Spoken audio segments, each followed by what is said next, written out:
Welcome to ER Q&A, and today's episode is a question from Tanzania. I believe this is the second time we've gotten a question from Tanzania, so I'm excited for it. But the question is from Justin, and Justin, I know you sent this message last week. I had a launch we're doing for one of the companies I'm working on. I'll talk about that later in a later episode in this week, but let's just get straight to your question, okay? So the question he was asking is, so he's running a consulting company, and he's basically wondering how can he be able to get more clients, because currently he's been working mostly with friends and maybe organizations that don't quite have enough to pay the bill.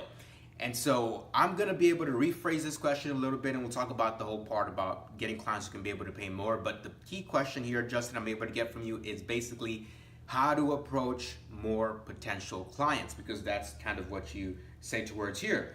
You're failing on approaching more clients, so that's gonna be the way we're gonna face this question. So let me put the laptop down and let's get straight to it. All right, so the key words in there is potential, right? Well, actually, let's start all the way from the beginning. Approaching, and then there's potential, and then there's clients. Now, if we reverse engineer that all the way from the clients and all the way to the back, what we can be able to do is actually find a way to solve the problem. So the first thing is approaching, which basically means you have to use new methods of marketing, new methods of getting into different positions where you can be able to do different things, right? Approaching. And the other key word there is potential. And basically, for something to become a potential, you have to be in a certain environment, right? It's the same way you cannot find potential, I don't know, dentist patients or clients, whatever. Clients, if you're not in kind of an environment where dentists are. So you see what I'm saying there. The potential part is the environment you're going to move into. And the final part is the clients. How you're going to close those clients and how you're going to get them down, and now that you are in their environment. So there's different methods how you can be able to use the whole approaching method, right? How can you be able to move into different new mediums of marketing? Now, the most basic one and the most classic one is going to different events, physical events, where you're gonna be able to find potential clients. So for you, for example, you're doing consulting and it's targeting businesses. Now, if you're doing consulting for marketing, since that's what the question was more specifically about, then you want to be able to target businesses that are looking to scale.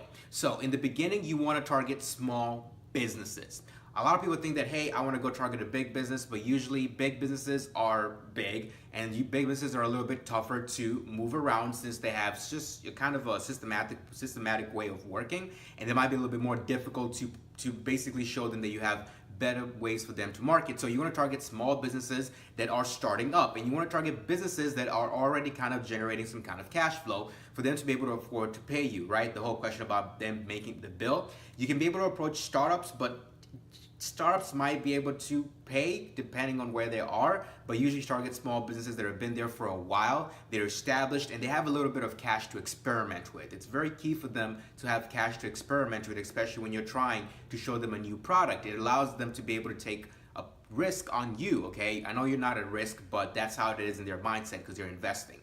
Now, the other part that you want to look at, we talk about going to physical locations, so that can be meetups.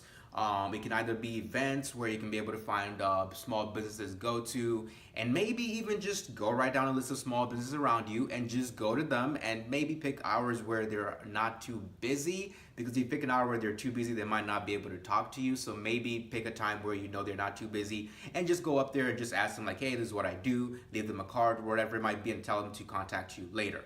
Now, before you even go there physically, I highly recommend you do this other methods. I just want to start with the classic one before I go to the more newer methods. You're a marketer, you know what I'm talking about here, right? So the other potential way you can be able to get there, potential mediums to be able to get into those positions, is cold calling. Yes, cold calling. A lot of people think cold calling does not work, but it still does work. It's just that you need to find different ways to be able to close those deals. I highly recommend a book by Grant Cardone that I just recently finished reading, and it talks about how to be able to basically close sales. And it's basically, I forgot what it's called. I'll message you on the inbox and I'll post it on the description below as soon as I go check it. But basically, Grant Cardone, Mastering Sales, something like that. I forgot the full title, but go read that book and you talk about how you can be able to close sales even better. And the other method, going a little bit back here, reverse engineering, is emailing. You can be able to just email them out and just be able to tell them what your services are. And that's another way you can be able to get into the potential medium of where you can find your client. So basically what I usually personally like doing is either you email them first, okay, if they don't respond in 3 to 4 business days, then follow up with a call, and then after you follow up with a call, try and see if you can be able to close them to just try your services out, or maybe just have a meeting with you for maybe just 5 minutes, just 5-minute meeting, and show them how valuable their time is. And then from there, then you can be able to go to their physical location and then be able to close the deal. Now, of course, if you're at an event or you're able to talk to them face to face, just try and close the deal there. So that's the first thing. Make sure you're moving into an environment where you can be able to have potential clients. Now, the final part here is picking the different kind of clients you want to work with. Now, since you're talking about internet marketing, for your services, then you probably want to target people who have a potential of getting clients online. There's certain businesses that can get, of course, internet can be able to allow them to get more clients, but in general, businesses that do well online are e-commerce businesses that are selling different kind of products and different things like that. But of course, brick and mortars still do work because people do search for certain locations. So you can be able to provide them local SEO services. Look at me here, basically preaching to the choir because you're a marketer, you know what I'm talking about here. So basically, for your clientele, you want to be able to categorize them in different categories and pitch them different things. If they're a little bit of a younger demographic, a small business startup like young people, probably push more social media marketing to them at first. Okay. And then if they're a business that's the clientele is a little bit more older, they're not quite sure about social media marketing, push local SEO. Tell them that, hey, do you know Google? They'll probably say yes. Do you ever search for somewhere you want to go eat? Probably yes. Do you search for directions? Probably yes. Well, guess what? Don't you want your business to be there and recommended for when the next time they search for a local restaurant or I don't know, whatever their product might be. Don't they want them to basically be there, whatever their services might be, a car wash, whatever, okay? So basically, that's another thing you want to do. After you've been able to know who the potential clients are, then you want to be able to categorize them into different different categories so you can be able to pitch them different ways. And then when it comes to the next thing you want to categorize them is by how much are they making in sales. It is very, very key because you're going to pitch them different price points. Highly recommend you don't give a basic price package when you're doing consulting services because usually what is recommended when you're starting with a small business, I personally would even tell them like, hey, look, try my services for free for a week. If you don't like it, you're spending zero money. There's no risk on you. But if you like it, we can continue marketing.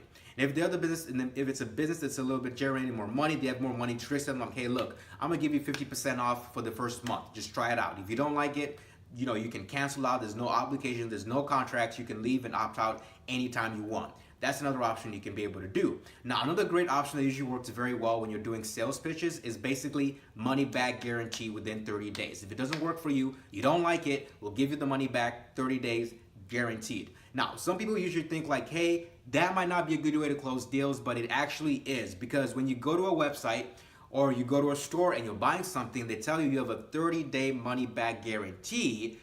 Psychology-wise, your psychology, the human brain, the way it works, when we have a guarantee that we can get the amount of stuff we put in, we can get it back if it doesn't, fit well or work well, then the person is just gonna get it. And here's the other crazy human psychology part. Most people don't do the refunds.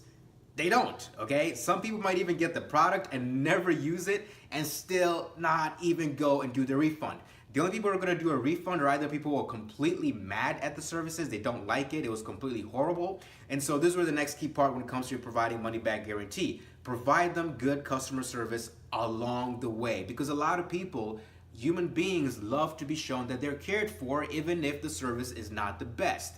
Because at the end of the day, if you show care towards them and the service is not good for them, they're gonna be like, you know what? You're a really good person. You really did try your hardest. You know what? Just keep the money. The service is not for us, but maybe next time we might try it out. You see what I just did there? Basically, you went from offering the services for free just for a week. They try it out. So this is able to get you in there to close the deal. Because you have to remember at the end of the day, when you're talking to potential clients, it's not just about getting their phone number or getting whatever it might be. You want to be able to get them using your service. As soon as they use the services, they experience the services, if they end up getting hooked to the services, then they'll end up opting in and actually becoming a client. And the beautiful thing about clients when it comes to businesses, B2B services, they'll stay with you for as long as you provide good services. That's number one. And number two, for as long as they stay in the business world. So if they're already established company, a brick and mortar, they've been there for 10 years, they're probably gonna be there for another 5 to 10 years. So that means if you close that deal, it's gonna be able to pay for any other free services you've been able to provide in the past. So that is how I would recommend for you, Justin, when it comes to getting more potential clients for marketing. Okay, so the first thing is you wanna be able to approach a place where your clients are going to be. It can either be online marketing, it can be able to be just going to meetups. You can be able to just be going to the actual store and maybe finding out who, just talking to them. But make sure you don't bug them, okay? Don't call them all the time. That's why I told you at the beginning. Email them first. 3 to 4 business days, they don't reply back, then follow up with a call. If they do reply back to the email, try and arrange a phone call. Don't try, it's good to close a deal online or an email, but when people hear your voice and they hear your character, your passion and everything else, the higher chance they're gonna close the deal. And maybe you can tell them like, hey, look, your time is very important. If you can get 5 minutes, just 5 minutes, I highly recommend, I'll get you convinced to get the services. So there's different ways you can be able to close them in. Just make sure not to annoy them. That's why you don't wanna just go straight to your physical store and you're not buying anything and you just start pitching them your services. Okay, people don't like when you knock at their door and you're selling them a service, because they usually just kind of like either they were doing something, especially if it's a business, they were busy that time, they're not going to give you a lot of time for you to be able to pitch them what you have. Okay, the same way for you, you don't like when a person calls you randomly and you didn't quite have the time to go in a deep 1-hour call. Your time is valuable, so you have to treat the other person as the time is valuable as well. Now the next thing is, as soon as you've done all those different things where you're going to the potential part, the next thing is using different methods to close the deals. You can be able to use the whole, try us for free for 1 week, or maybe you can try the 150% off for the first month, or maybe you can even try, hey, we'll give you a money back guarantee within 30 days if you did not like the services. This is how you're able to close more small, medium-sized businesses, and then larger scale businesses. To kind of finish off this talk Q&A here.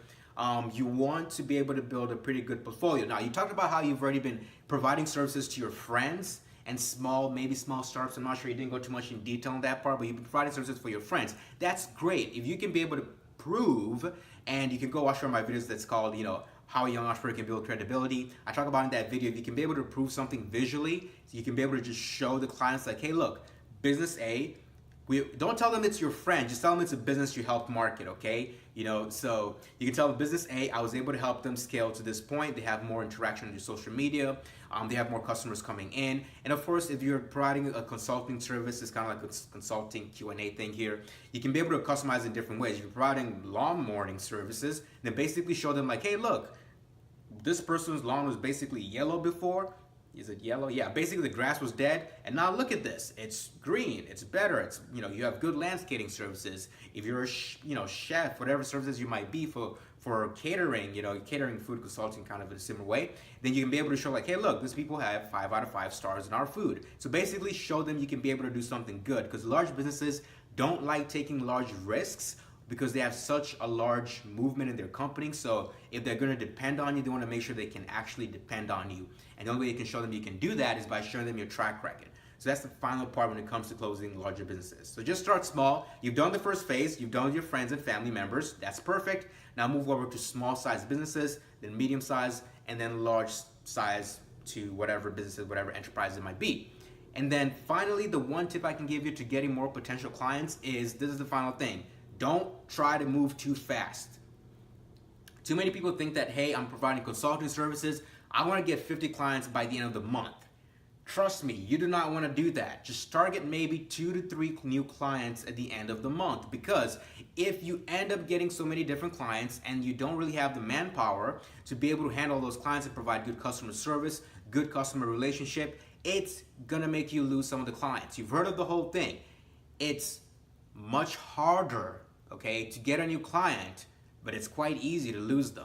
And so you don't want to fall in the trap of where you get 50 clients, then you lose 50% of them. You'd rather be able to slowly build them up, where you can be able to have 50 clients who are going to stay with you for the next 5 years, whatever it might be, 10 years, whatever, how long it might end up being, okay? So that's the final tip. Don't try and scale too fast. Just take it nice and slow. And as soon as you're able to, get more people to help you, then you can be able to scale while maintaining the good quality and customer service that you want to provide. And actually, matter of fact, here's a little quick pitch that you can be able to use. If you can be able to go tell, large, small businesses like, hey, look, we're a small startup. We're going to be doing one-on-one services, because see our competitors, they're large. They don't really care about you too much. I'm going to be right here. You call me when you need our services. I'll be right there to answer your call. You need me, I'll be there. There's other large businesses, you're going to call them, they're going to put you on hold for like an hour, and then finally you feel like someone's about to pick up the phone. Oh no, it's not going to voicemail. They're not going to be there for you. So you can be able to pitch that as you are going to be a person who they can be able to trust, and you're going to be able to be there for them. So once again, go read that book by Grant Cardone, Closing Sales. That's basically where I got one of those ideas that I just talked about right now. So yeah, basically that's all I got for you, Justin. I hope I answered your question. And once again, I do apologize on the late reply. I should have answered your question much faster, but that is on me. So if you need any more support, have any more questions, just inbox me on Facebook and we can be able to follow up and talk more.